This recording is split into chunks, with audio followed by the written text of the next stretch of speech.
So can you intelligence stack on a budget, and is it worth doing? So we can get over 600 intelligence pretty easily here. 5.6k mana, and the items we're wearing here, a few of them were crafted, but for the most part, nothing here is worth more than a single divine each. Most of them less. There are a couple of items here that I spent a little bit on. I spent one divine on this one, for example. So what kind of build can you run, and is it worth doing? Got our spark up over 128k pretty easily here. If we have a look, I'll just switch this one item out here. Up over 154 very easily. If we have the extra cast speed, I subbed that one out for the resistances. So what sort of build can you make here? You have to stack up your intelligence and your mana quite a bit. As you can see, we've gone for 0 energy shield and 1 life. So this is very much a glass cannon type of build. Now my resistances are a little low there because I decided to try out one of these things. This is a controlled metamorphosis diamond. Allows us to take the nodes in the circle without having to path over to them, allowing us to take stuff like for the jugular and spaghettification. This one gives us 7% increased attributes, which is buffing up our intelligence. This one is just a really good value node, 30% crit damage and talent intelligence. And the idea of the build here is to path through quite a bit of intelligence, take a whole bunch of the jewel nodes as we go, and come up to this one for the 10% increased attributes all the way up here. That's going to allow us to path through a whole bunch of these sockets. And what we're going to do, some of them I've just got a few defensive ones in there, but for the most part, we're going to try and get damage nodes. We like these particular type of jewels, 1% mana on kill, plus some crit chance and extra damage. These go for between 10 and 20 exalts for the 1%. You can get recovered 2% mana on kill. They are much more expensive. I've opted for 1%. And I've just gone for as much crit chance as I can get on them as well. 1% crit chance, and this one's actually not very good. We can sub these out, but as I said, we're doing this on a budget, so that is the idea. We have taken Wildstorm. This is 5 nodes, so you could totally take this out and just pop it into more intelligence if you wanted to. We have gone for a bunch of crit nodes, so we are doing critical hit chance still here with some critical hit damage. As you can see, there's a few value nodes over here. This one, I actually got this item off the trade that had heart stopping anointed onto it. So that's 10 intelligence and 25% increased critical hit chance, which is pretty good.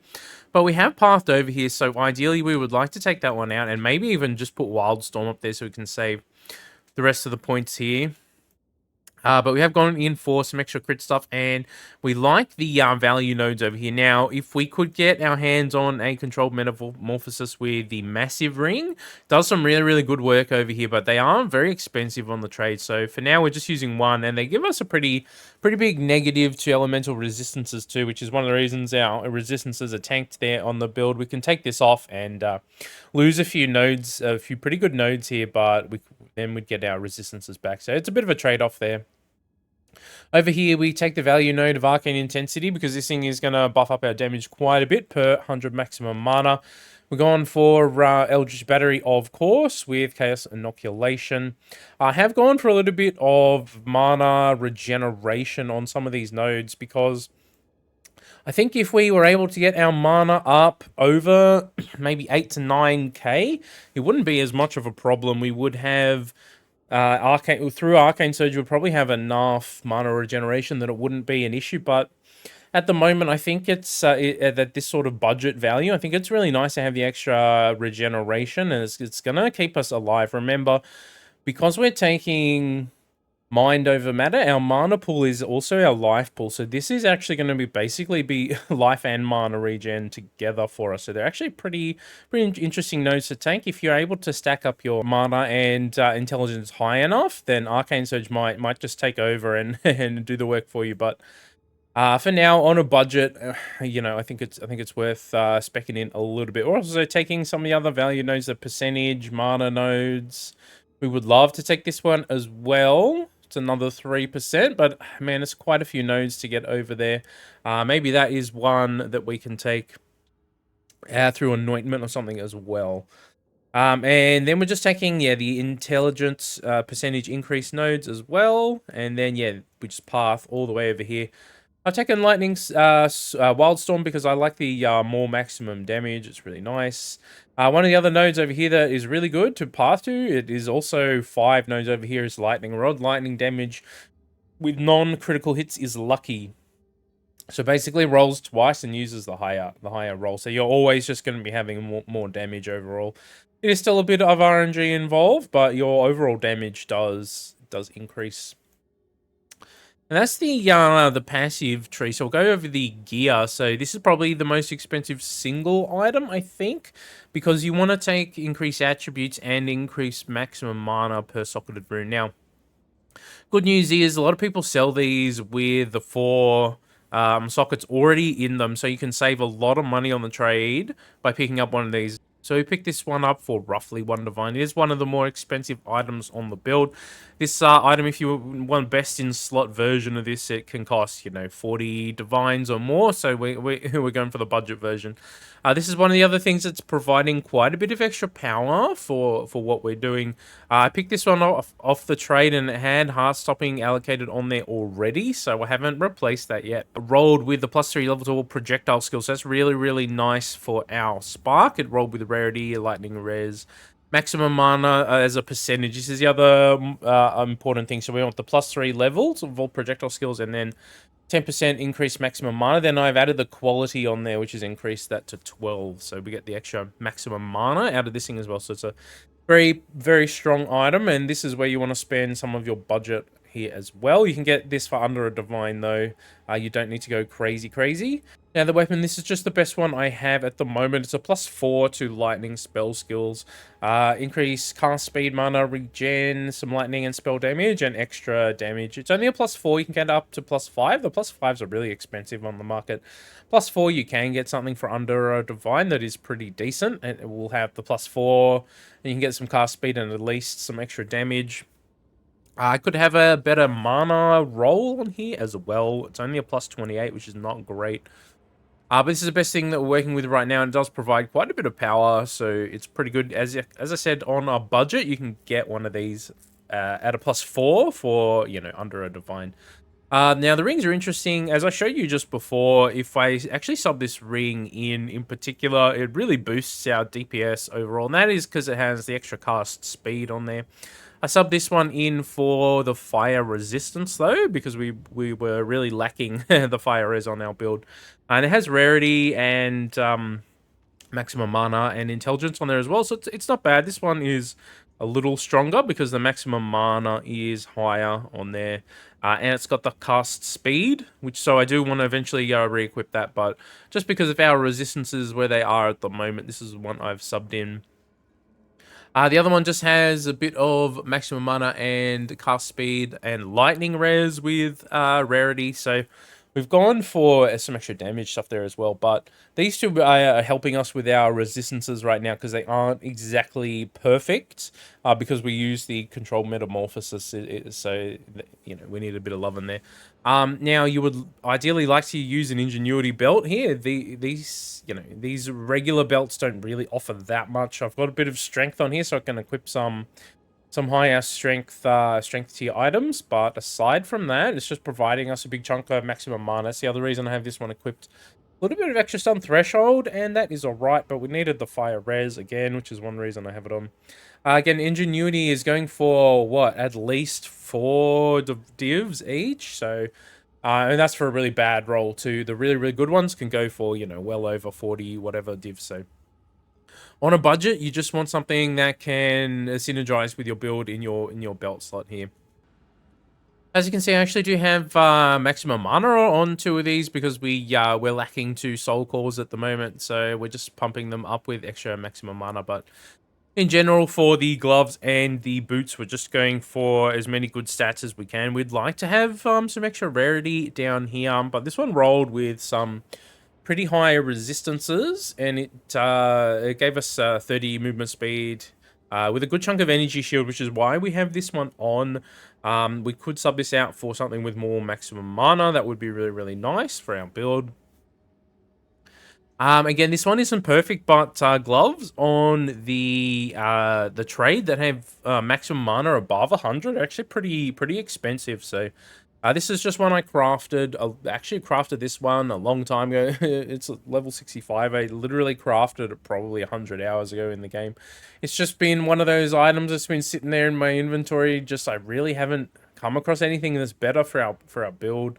So that one is still sitting there all this time later. This is another one that I crafted. It is decent. It doesn't have rarity. The resistances are relatively high, but they're just sort of helping out for our build. It's not the best roll. You can definitely get better boots. The focus is again a +2 level spell skills, and then you just want any other damage or energy shield stats you can get. Extra energy shield is nice. The cold resistance is nice there as well.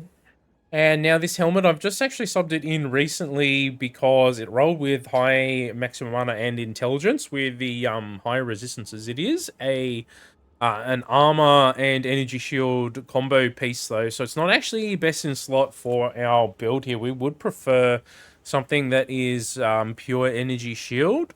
And the reason is we are using Eldritch Battery in the passive tree.